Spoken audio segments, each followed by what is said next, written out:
welcome. Very special guest all the way from the West Coast, LA. Introduce yourself, tell us. Okay, that's an easy one. Hi, everyone. My name is Dr. Zhaleh Phillips. I identify as a sociologist and an intuitive healer, and as a humanist, and as a joy seeker and a justice seeker. I spent many years as a slavery scholar, primarily focused on modern slavery or human trafficking. And about 2 years ago, I retired from that work and began my journey into becoming a healing practitioner. And I started with yoni steaming. It was actually like a very easy bridge into the healing work because I had, at that time, so many clients and so many friends who were trafficking survivors. And I had definitely used yoni steaming to heal myself from various types of trauma. So I was just offering it casually, to my friends and clients. And so it was easy just to make it a business, Tell us a little more about this steaming, this specific type. Okay. So you mean like what it is, or do you mean like the basics? Okay. Yeah. Okay. So yoni steaming is the practice of using steam, like just using the steam from hot water, and sort of sitting or kneeling over a bowl or a pot with hot water and allowing that steam to focus on the pelvis and to warm and to help circulate and to draw out toxins and impurities from all of the pelvic organs, including the vulva, the vaginal canal, the bladder, the womb, the intestines, the anus, and of course, like the lymph nodes that sort of line the joint between the hip and thigh. So, I started doing that. That's really all you need is hot water. And this practice is done all across the world. Women from cultures literally in every part of this planet have done this for centuries.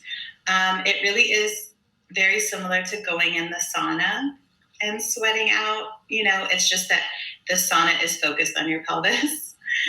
And it's also similar to, if you have some congestion in your nose or in your sinuses and you have a nice hot cup of tea, just taking a deep breath in to sort of like loosen up that congestion and clear it out. It's very similar. So just like with tea and just like with the sauna, you can also add herbs to that water to assist in healing. Eucalyptus is great. Peppermint is great. Roses, citrus peel, all of these things have wonderful, gentle healing properties that sort of will assist in rebalancing whatever's ailing those organs. It's it's interesting because I had a baby about 6 months ago. And congratulations! Thank you. And one of my girlfriends mentioned something to just very vaguely when I was maybe like 7 or 8 months pregnant, that she has a friend who makes herbal steam remedies, like the herbs that you could kind of mix to help with it for postnatal. Yeah. And I never followed up. I never heard anything else. And then your page popped up and I was like, whoa, what is this? Because they're like the chair and it's the brand. It's one of your sponsors. It's a girlfriend of yours.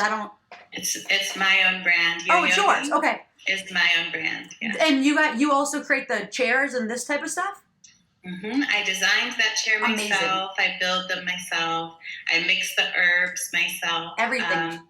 Mm-hmm. Wow. So they're beautiful. I don't make the steam pots myself. I order but that's it. And I don't create water myself. Well, you create the steam from the water. But they're absolutely gorgeous, and you have a few different types of woods that you use. And there are the ones that are also, it could be like a little table. It doesn't, like it's transformative. Mm-hmm. It's so sleek. It's really, really awesome. And I feel like Thank you. next time around, and I should probably do it sooner than later, is actually get into it because, it's... You can do it now. Ariel, you can do it now. 6 months is not very long postpartum. It's just not. And there are still things that need to be set right. Like you still have some ligaments that are loose, I'm sure. You still have... just little ways you're still recovering. I mean, by 6 months, hopefully you're not still dealing with getting your uterus back underneath the pubic bone and back to its normal size and position. But sometimes still at 6 months, you are dealing with things like hemorrhoids, things like some swelling and just leftover stuff from the tears on the vulva and in the vagina. Sometimes you're still dealing with constipation as your organs sort of drift back into place. Sometimes if you're breastfeeding, still dealing with issues around lactating enough and having enough blood for your body and for the milk. There's all kinds of things that steam can still help you with. I'm talking about 10 years down the line, 10 years postpartum.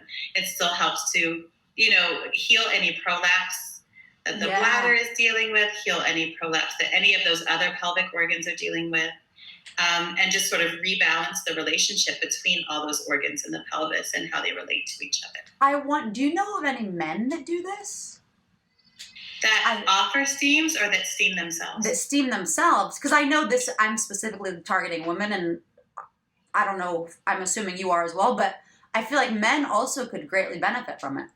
I have a unisex chair. So my Happy Moon chair is for women. The design is for women. The full circle chair is a unisex chair. My husband steams. I have plenty of male clients. My father steams. Nice. Yeah. That's great to know. So I'm very, very curious about the sex trafficking stuff that you did. I don't even know if you want to go back there and talk about it, but that's very interesting. We don't have to. I closed the book on that chapter of my life for a very important reason. I mean, I'm willing to answer maybe one or two questions, but I really... No, we don't have to. We'll just... That work really killed me. Keep going forward.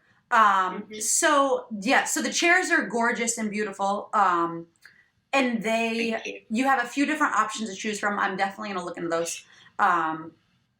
Because the other thing that's very common that I'm learning a lot about, because I'm talking with a lot of pelvic floor physical therapists and midwives and this type of stuff, where there's so much, there's just so much going on down there.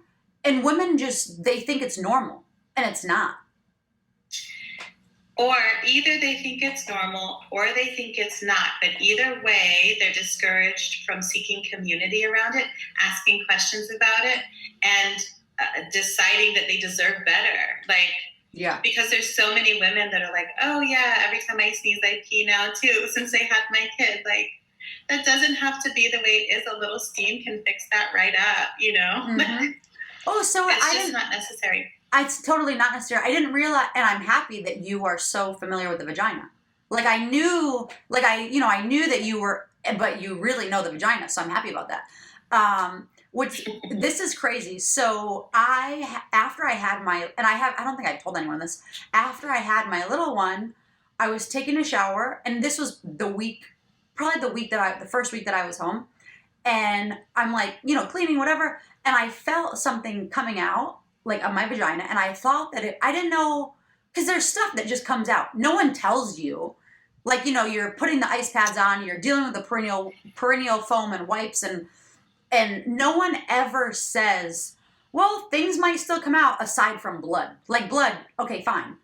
But it was literally, this is crazy. It was, I think it was part of the bag, the placenta, because it was almost like a popped balloon. When a balloon pops, it spirals up. Yeah. So it was it was probably a foot long, and it was just I remember just being like, what color was it? Exactly the color of when the baby comes out. That purpley kind of. Okay. It wasn't skin, but it's And I never It's heard. tissue. Yeah, exactly. Yeah, it's tissue. It's really important. I mean, there's generally the leftover matter that's in the womb after childbirth is often referred to as lochia, but that does sound like there was like part of the placenta that didn't make its way out. And that's so dangerous.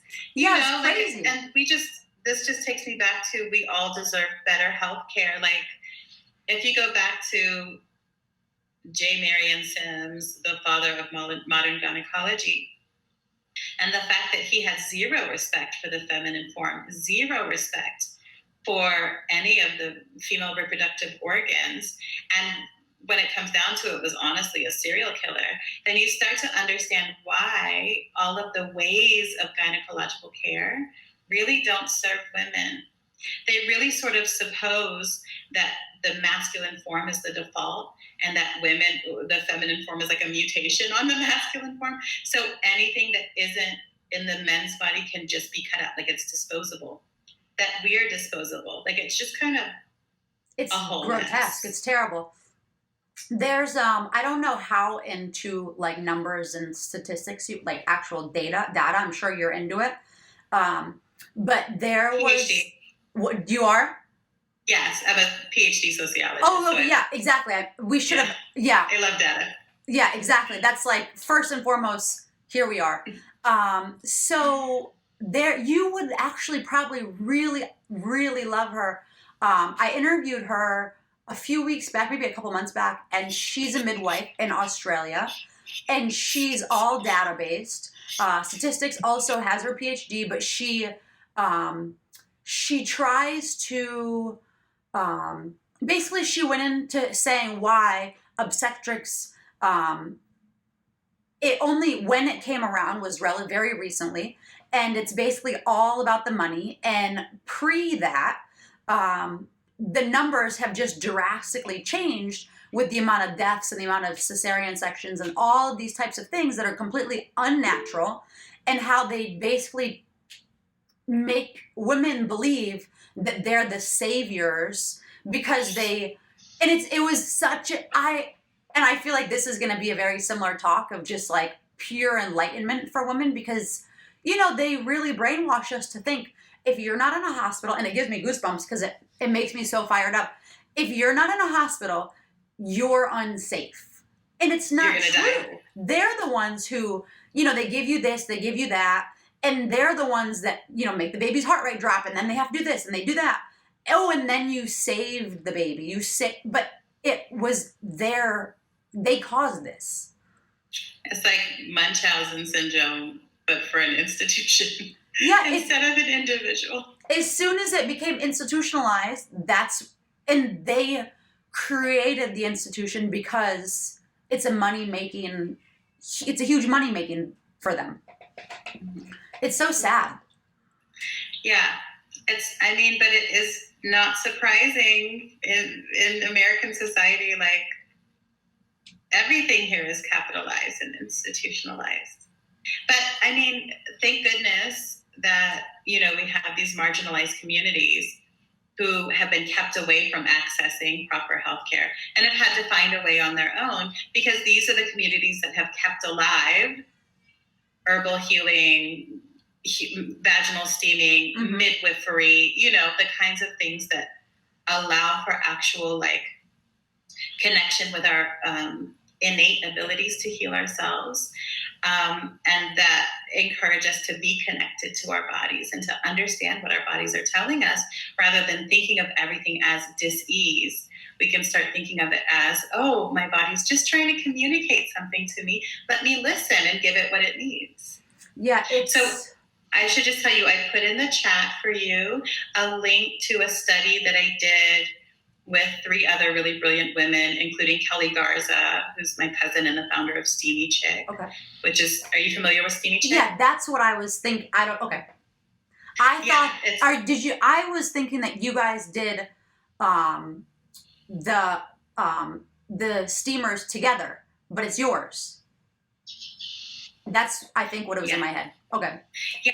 So Kelly used to build and sell steam chairs. She got out of the business and just opened up a sauna marketplace on her website so that anybody who makes steam chairs can sell them there. Got it. Got it. So I do sell my chairs on her site, but then I have my own site where it's just my stuff, just my chairs and my classes and my readings and all that. Cool. And so your site, will you just say it real quick so I can put a link here for people? Say which one? Your site.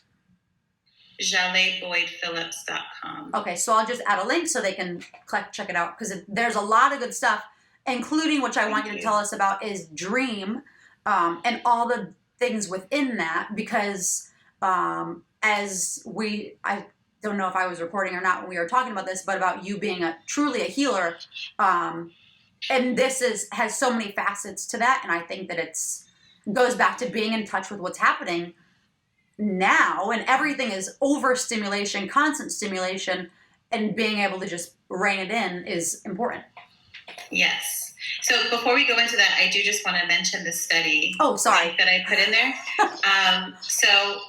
Me, Kelly Garza, Kimberly Johnson, who wrote the 4th Trimester. I don't know if you're familiar with her work. She's fantastic. Mm-hmm. And then Raquel Lemus, who is a really talented midwife.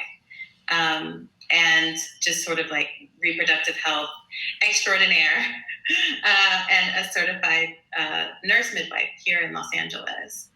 The 4 of us worked together on this study. Oh, I'm sorry. It's okay. It's been really loud.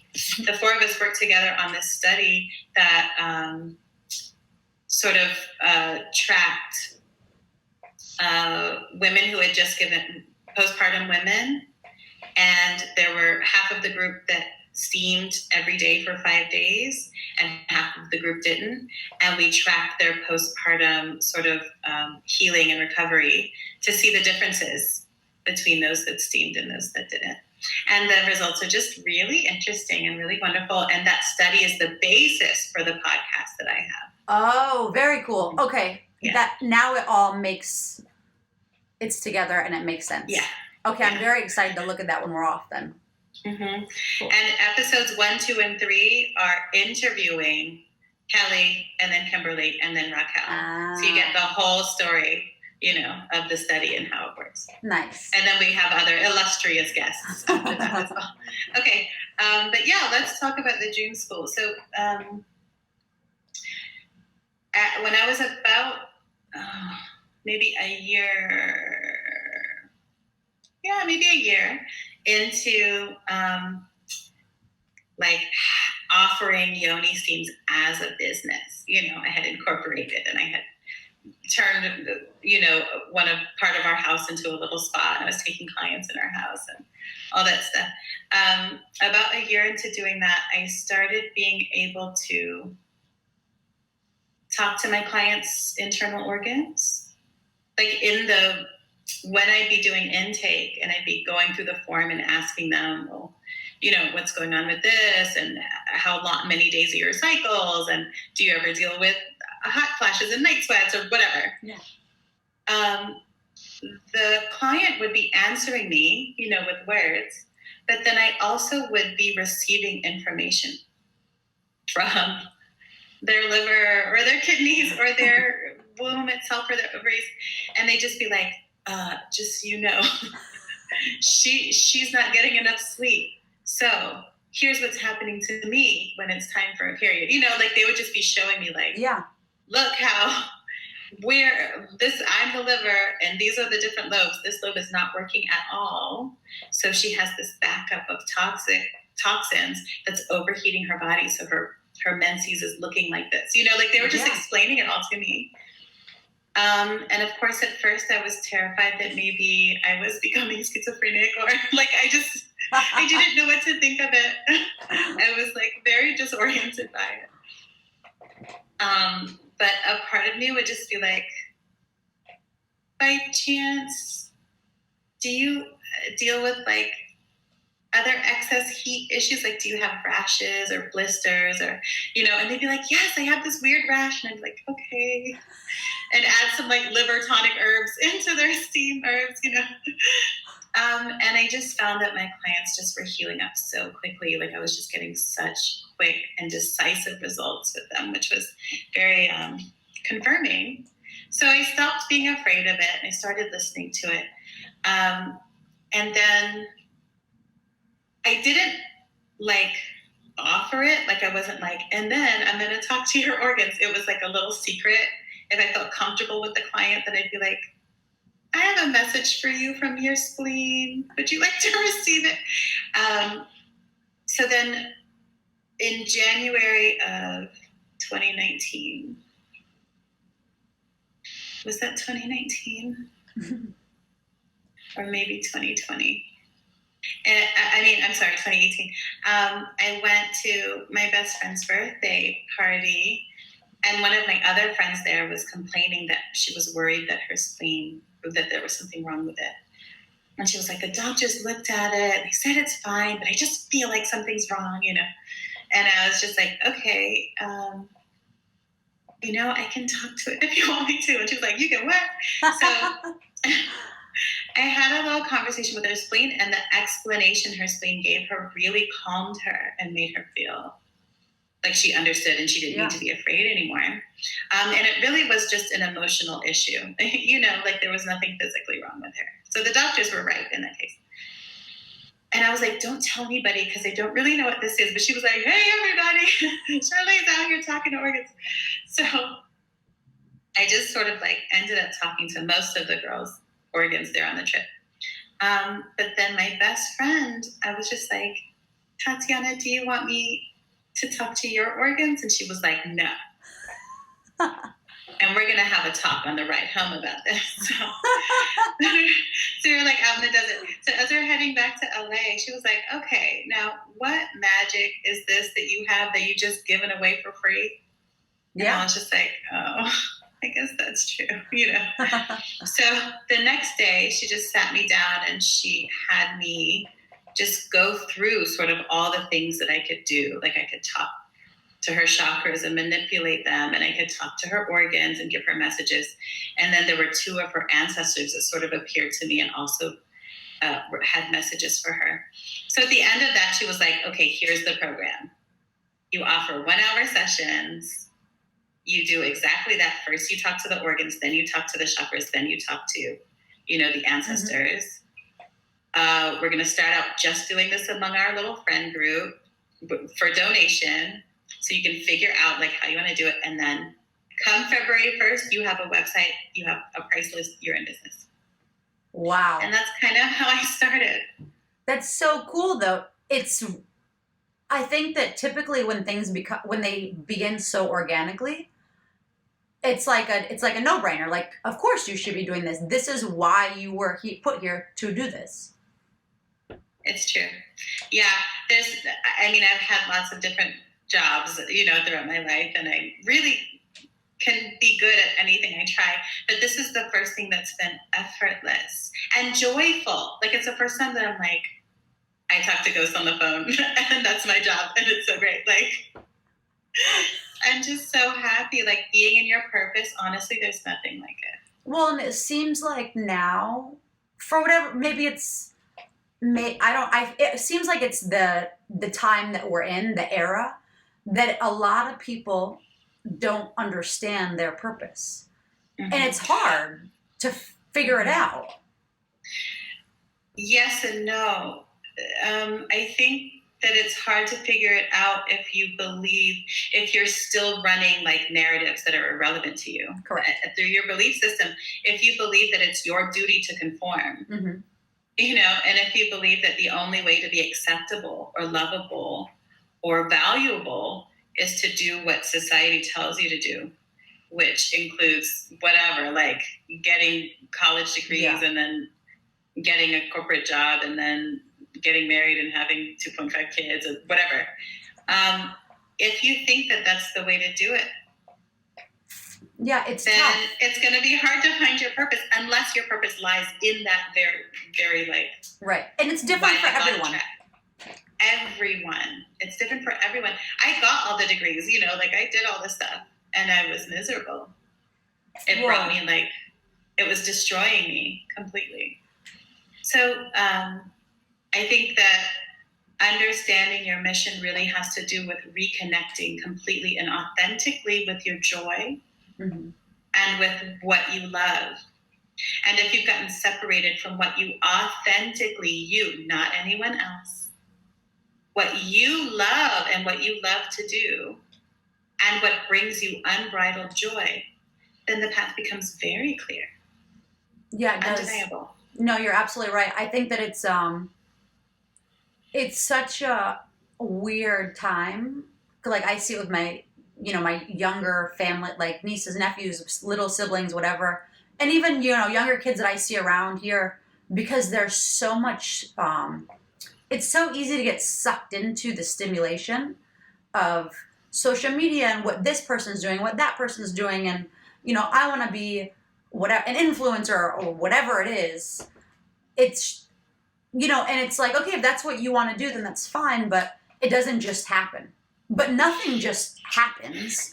It's you have to be persistent and consistent and really put that work in. Even if you love it, it's still putting the time in.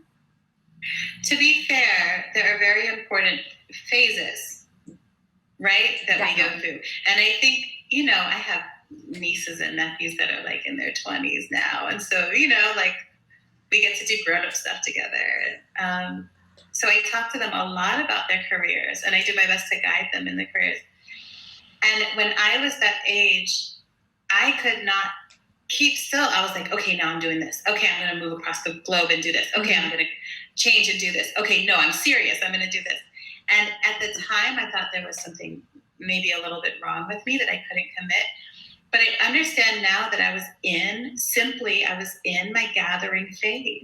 Mm-hmm. I had lots of different types of information I needed to gather to make myself whole. Yeah. And that's fine. Well, and it led you to this. Fine. Yeah. That's it. But I also just don't want, my grandfather, when I was getting ready to start undergrad, I was just like, I don't know what to major in. I'm really good at this. I'm really good at that. And he was just like, or I might do a career in this or that. And he was just like, you're going to have so many lives within this life. It really doesn't matter what you do in undergrad. It doesn't. It's true. You're going to get a degree in one thing. You'll do that work for a little bit. You'll get another degree. You'll do that work for a little. He was like, just do what's going to be fun, what you can easily get good grades in, because college isn't really about the school. It's about the partying, but you want to keep your grades up. So just do what's fun. So I majored in English. Well, it's true. And, for me, my school, because I bounced around a lot, and it just seemed like it wasn't about the education. It was more about the people you met.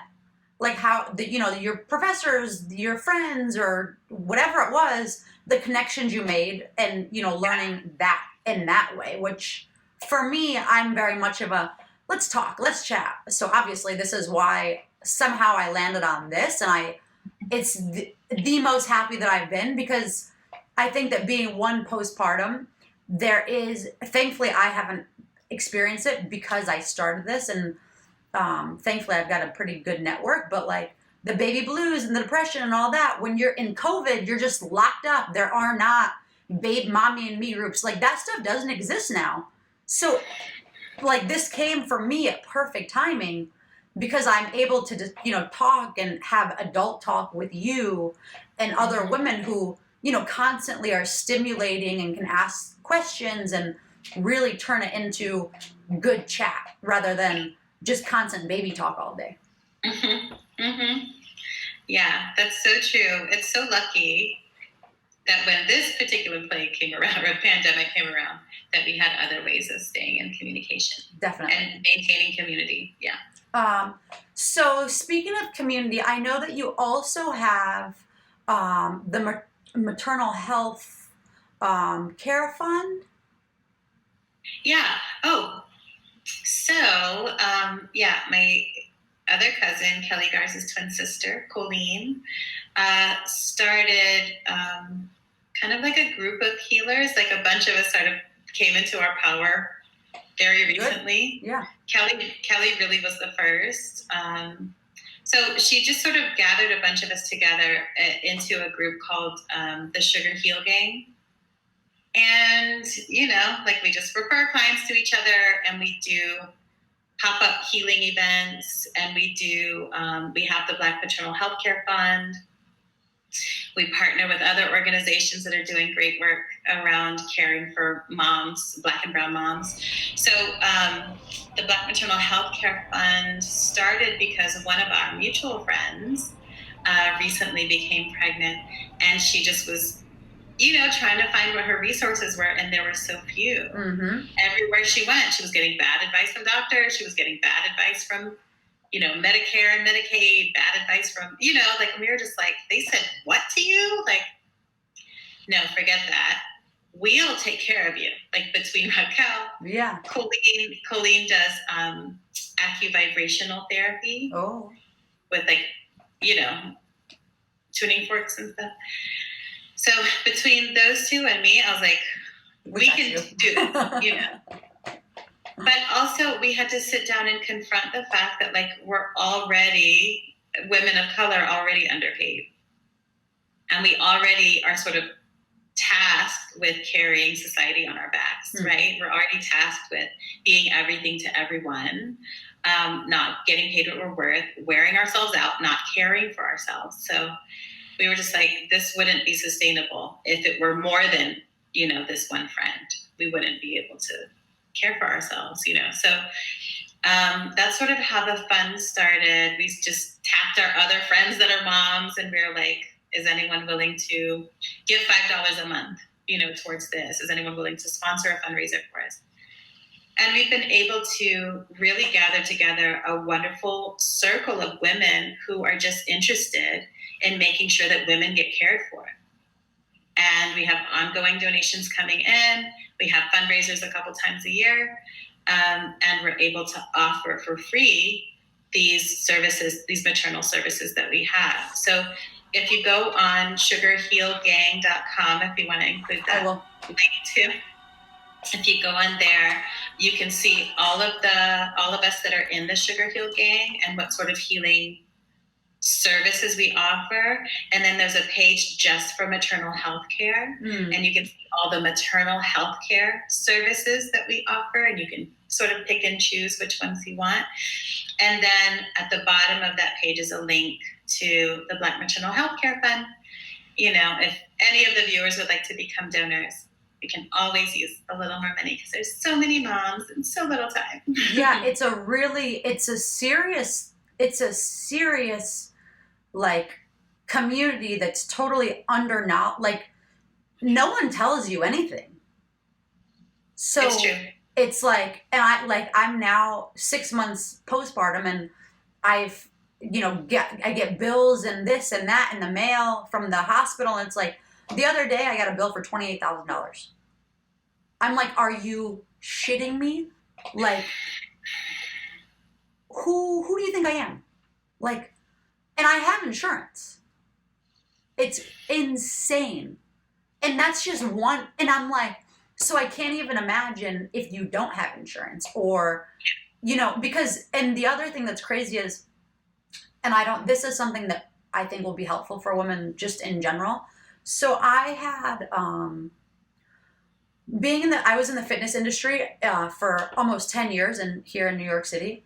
And most fitness people don't have insurance.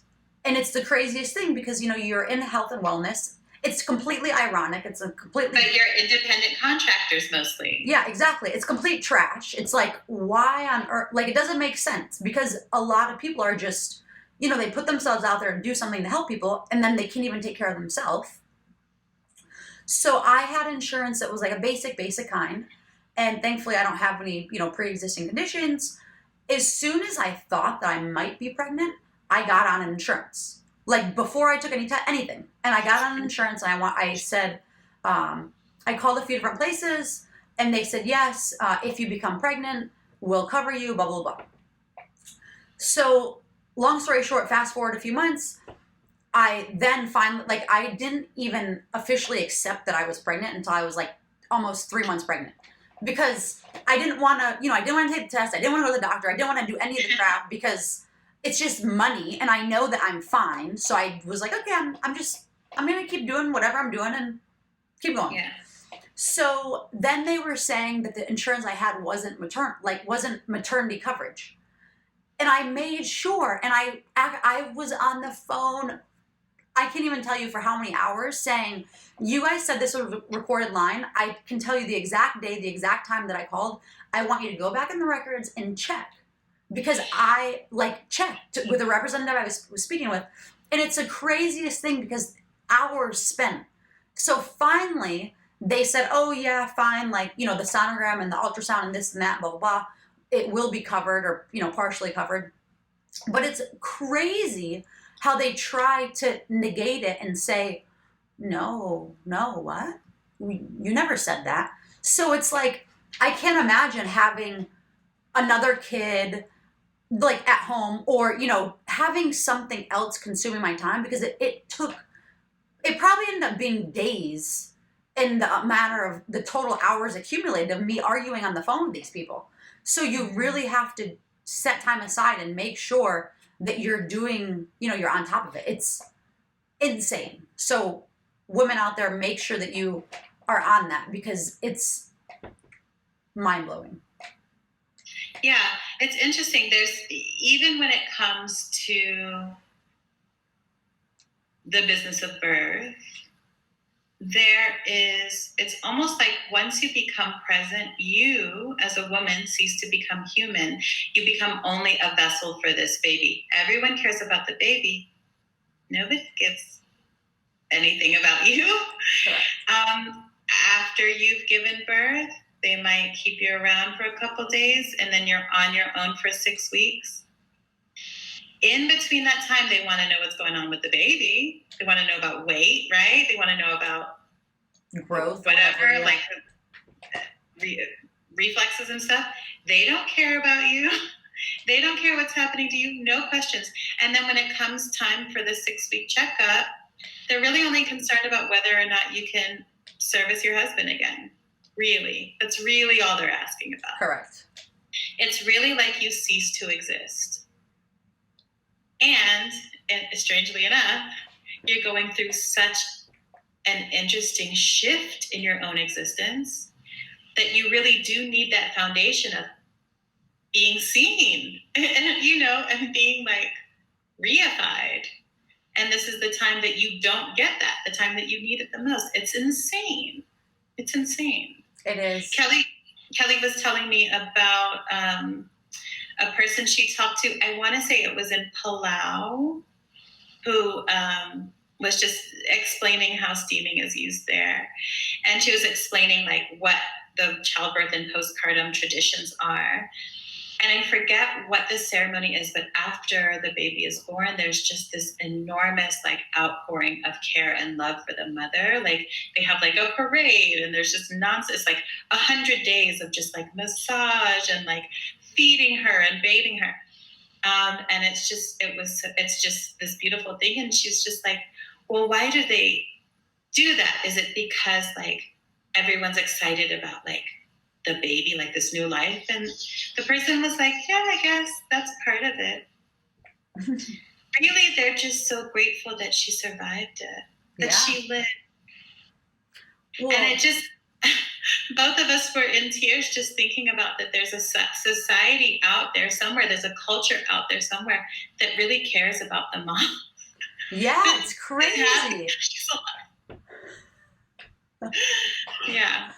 Well, the other part of that, which I didn't even occur to me till just now, is while you're pregnant, the end, it's so much people, oh, what can I do for you? Because they've turned it into a disability, right? So you're disabled. Okay, fine. In the first trimester, if you don't feel well, whatever, at the very end when you're, you can't put your shoes on, fine. But the truth is, it's the after that's the train wreck. It's the after your body been ripped apart, after you've pushed a baby out of your vagina, or you've had a seat, whatever it is, it's after that you need help. And people think oh, well, you should just be fine. It's crazy because it's really they don't give you enough time after, and they just expect, well, you should just bounce back. Yeah, and that's not how it works. It really takes months and months for for all of your organs to go back into place. It's not it's not about just losing weight. A lot of people talk about it as, oh, and then you lose the weight and you get your stretch marks out of the way. That's the least of your concerns. Yeah. After baby, it really is like, my vulva is unrecognizable. I don't know which hole is what. I think the swelling is even causing one of or more of the holes to be blocked. I think that's my uterus coming out. Like I think it's fallen all the way down my vaginal canal. All of the ligaments in my hips, everything is loose. I can barely, my legs are not under me when I walk, but I'm expected to carry this baby and all of this baby's things out into the living room to entertain everyone who wants to come see the baby and serve them tea while they hold my baby. And I cannot walk. My back doesn't work. Like, it's just very odd. It is. It's a very odd culture we have. It's so crazy because I have looked to see the most positive in COVID. And being positive, it's been amazing that we haven't had guests. And we haven't had to host people, or because I just got so lucky because I didn't even have to deal with that. And it was so nice to just not have to put that show on. And I know that, they would, your in-laws or your friends or whatever say, oh, well, you don't have to. Yeah, but you do. Like, I would just rather you not come. Like. Yeah. And we honestly have to normalize asking for help. It's so hard for women, especially Black and brown women, to ask for help because we're expected just to do everything and be grateful that we have the opportunity to be everyone's savior. Mm-hmm. So just being like, hey, if you come over here, these are the things you can do. Yeah. You can hold the baby while I take a bath, and you can clean the tub and run my bath for me. Yeah. If you're not willing to do that, now is not the time to visit. You can come and you can clean my kitchen and prepare meals for me and my husband and baby. You can come and change diaper and watch baby while me and my husband sleep. Yeah.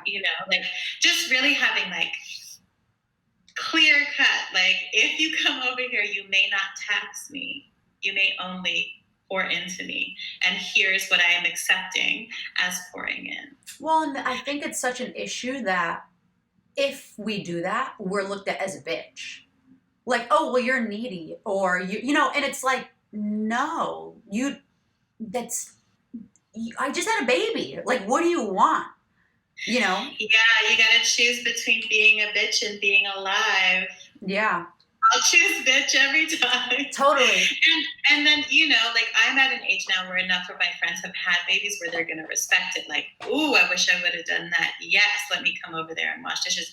Or, I don't understand this. Let me keep my distance until she's ready to take the baby to the park and I'll meet her there. Fine, we can have that friendship. Fine. Yeah. Well, and I think it goes to having those open lines of communication of, what to expect from who, and you're not going to be disappointed. Whoever it is. You're going to find this really funny. So we have a dog who, we got him, and then a month later I found out I was pregnant. So I was very diligent with training him and making sure that he'd be able to be good and not pull and, walk on a leash and do all the stuff. So I actually, because the first 2 months or so of the baby constantly dropping her pacifier, dropping toys, was so hard because I had an episiotomy. So bending over, picking things up, it was horrible. So I taught him how to pick things up. So even now, 6 months later, he'll still pick up the pacifier, he'll pick up the toys, and he'll push me, he'll poke me in the back of the leg with it. And it's one of the best things I've ever taught him to do as his trick, because it's literally more helpful than any human that I've come across of him every time. And now he knows the noise of if a little, if something drops, he hears the little, and he'll come running and he'll pick it up. And it's the best. Genius. Yes, he is a little genius. No, I'm talking about you for having that idea. And it's it was easy to teach him. So I feel like if you have a little bit of patience, it goes a long ways. So, so how are you dealing with COVID with your practices? So it was really lucky. In October of last year, I started moving from Atlanta to Los Angeles. So I already had to sort of, funnel my current local clients into other STEAM practitioners and figure out. We moved into a house here that's about half the size of the house we had in Atlanta. So there wouldn't be space for me to take STEAM clients in the house. So I had to shift from taking in-person clients to doing intake over the phone, creating a detailed protocol for them, and then shipping everything to them, the chair, the custom herbs, the pot, and detailed plan of like, you steam on these days for this long with this much heat, and this is what you should look for after the first steam, this is what you should notice after the 10th steam, that kind of stuff. And because I had already sort of put that plan together and put it in motion and was doing that basically by January 1st, then I turned it okay. My husband and I had COVID for most of January, so I also really couldn't take clients until February. So,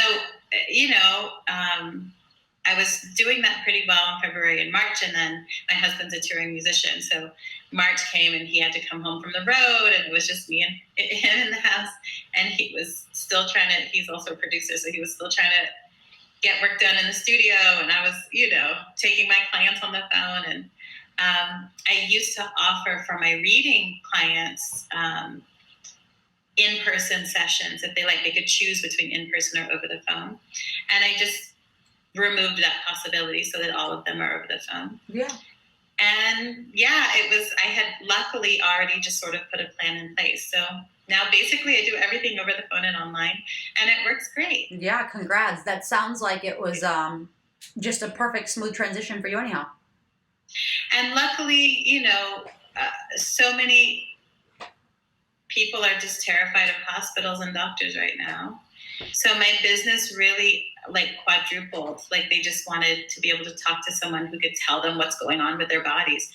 I have the sniffles? Is it COVID? And I even put together just a little, a service called COVID check, I think it's called. Yeah. And I just ask your body, is there COVID in the body? Is there COVID in the household? Is there COVID, and what is the likelihood that you'll even get sick from it?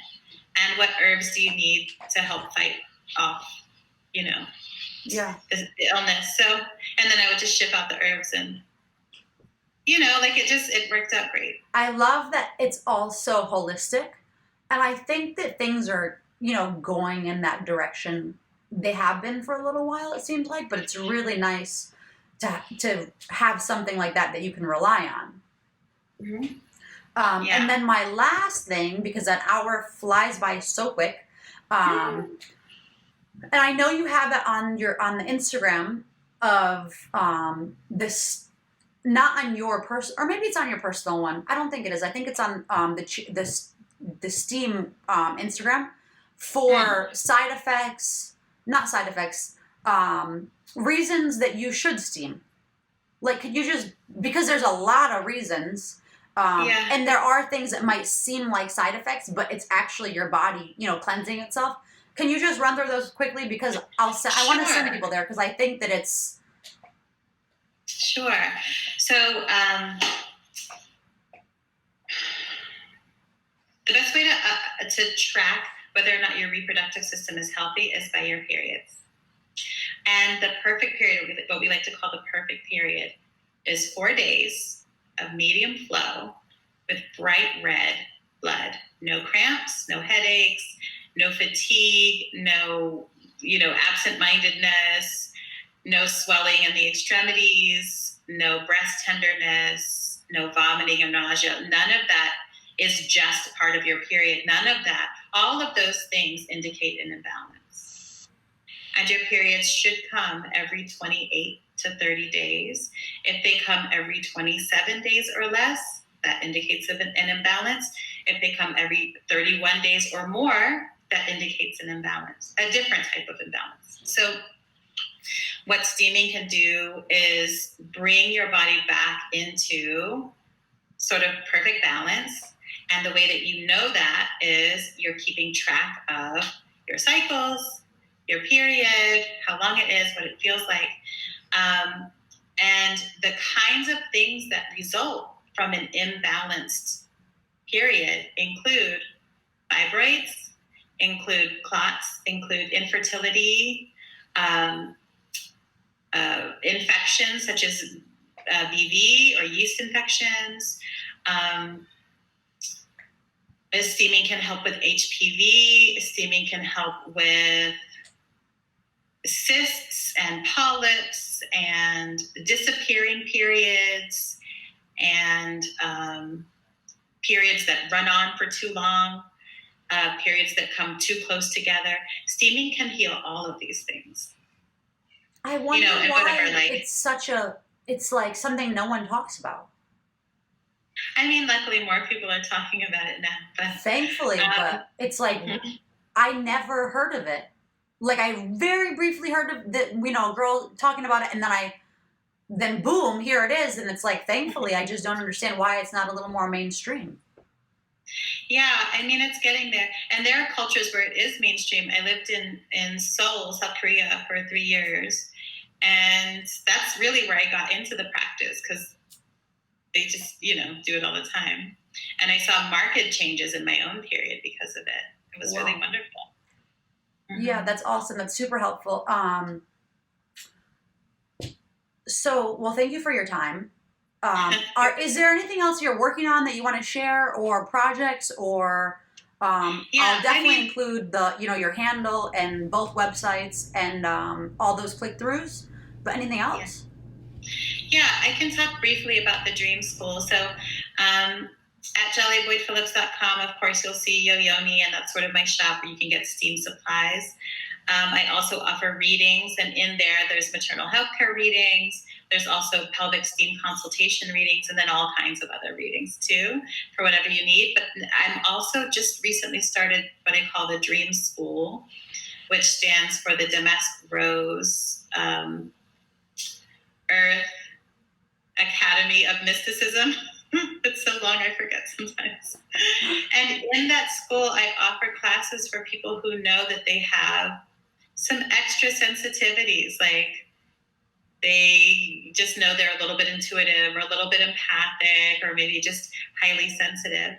And the classes that I offer in there assist you in understanding how to safely and responsibly grow and develop and use your powers in a way that's helpful to you and to the people around you. And you have a few, I know that you have like the energy, the chakra, like you have a few things within that. Do you want to talk on those real quick? Yeah, those are all those different classes. So I have one class called Chakras, and that's really like the beginner class, It just helps. It's sort of like introduction to the energetic body is really what it is. And I teach about the energetic body sort of through the lens of understanding the chakras. My most popular class is called Practical Intuition. It's really fun. And it is exactly what it sounds like. It's just learning how to use your intuition for practical purposes. I have a class coming up next month called Unifying the Self, where we go and just sort of find aspects of ourselves that have been splintered away and bring them back together and reunify ourselves so we can be whole again. A lot of times during trauma, there are aspects of us that get splintered away, and then we feel a sort of loss or void and have difficulty healing from that trauma. Mm-hmm. And this is also that I have a class called Trauma as well. That's really interesting and really wonderful. And lots more classes to come. I have a million ideas for classes. I have one for learning how to work and heal by accessing the auric field, healing through aura work, which is really wonderful. So yeah, that's the Dream School. Very, very cool. I love that because I'm so bouncy, and I love that you're like you got it. It's something, it definitely is so needed. because, you know, things can get chaotic. So to have that grounder, it's good. Yeah. And I also want to just recommend, so for any of the viewers who are interested in what we are talking about around maybe considering having your baby at home or understanding how to have a more natural birth plan, I really recommend this book right here by Lorena White. It might show up as backwards on there, but okay, no, it doesn't. It's good. Natural Pregnancy Guide. Mm-hmm. It's by Dr. Lorena White, who is an MD, also an acupuncturist, and she has her own birthing center in Maryland. Yeah, okay. She's fantastic. And so she wrote this guide. And it's just a really good jumping off point for information about what your body naturally does and how it works. I will look into it for sure. Cool. Well, thank you for all the insight, because I think that there's just never enough, you know, so hopefully this will be a good starting point, or somewhere for people to look and maybe reach out to you, ask questions, look into the steamers, the classes, the school. You have a lot going on. You're a busy, busy lady, so keep it up. Yeah. Reach out to me anytime. I'm here. Definitely. So thank you again for your time, and be well and stay well. And you too. Thank you. Yeah. Thank you for having me. My pleasure.